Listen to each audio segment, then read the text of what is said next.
Hi, I'm Sarah Oakley. I'm a nurse, health visitor and international board certified lactation consultant, and I specialise in tongue-tie. I've also written a book called Why Tongue-tie Matters, which was published recently. I'm going to talk to you today about lip tie because this is something that I get asked about a lot. And there's lots of information about it on the internet, and some of it is quite conflicting and quite confusing for parents. So what is a lip tie? Well, a lip tie is the kind of layman's term used to describe the labial frenulum. Now, the labial frenulum is the attachment that goes underneath our top lip. So that little bit of membrane that stretches from the underneath the top lip onto the gum. If you flip your own lip up and have a look, you'll probably find that you've got one, but it may be quite high up on the gum. If you flip the upper lip up on your baby and have a look, you'll probably find that the frenulum looks like it's attached very low down on the gum. And that's quite normal. All babies are born with a labial frenulum. It's meant to be there. And in babies, it is usually attached very low down on the gum. And parents often worry that that's going to be causing some kind of restriction in the way that the lip functions during feeding. But the research that's been done on the way babies use their upper lip during feeding demonstrates that actually they don't need to be able to flange that top lip. So therefore, any restriction in that labial frenulum is not likely to cause any kind of feeding issue.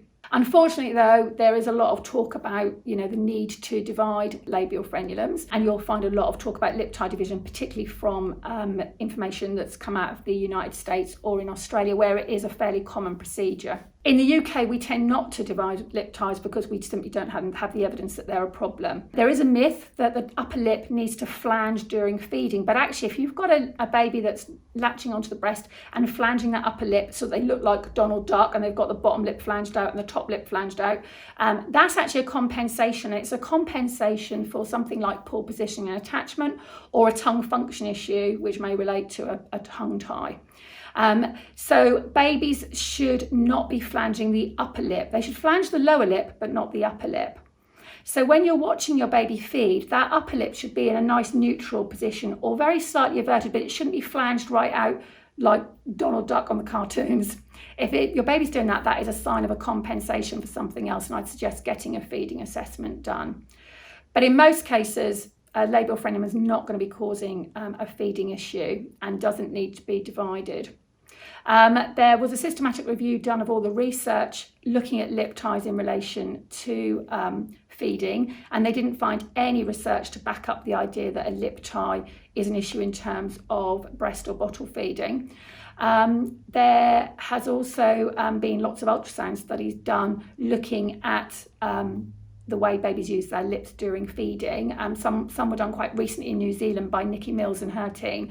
And again, they didn't find that the babies needed to flange their lips in order to be able to feed. So we need to, be evidence-based in our practice, and we need to look at the evidence base when we're considering putting babies through procedures. Where a lip tie does seem to cause a problem is in terms of teeth.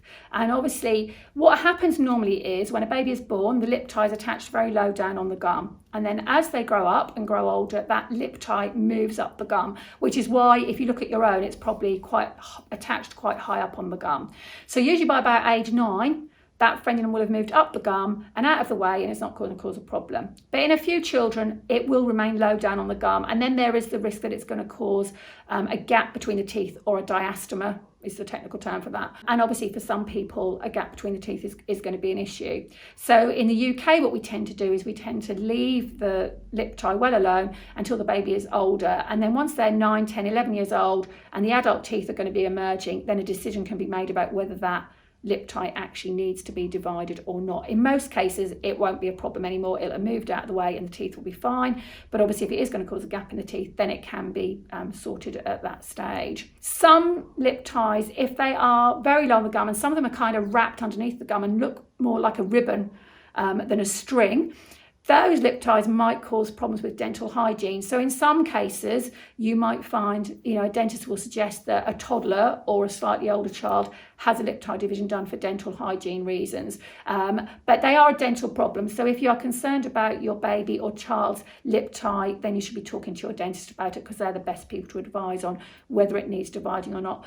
But from a feeding perspective, we simply don't have the evidence to support dividing them at the moment. And so, the advice is to leave well alone. And if you're having feeding difficulties, get a feeding assessment done and find out what is going on, because it's likely there are other issues that need to be addressed, such as a tongue tie or positioning and attachment problem, or other sucking issue that needs to be looked at and addressed in order for your baby to feed better. And dividing the lip tie isn't going to have an impact on that.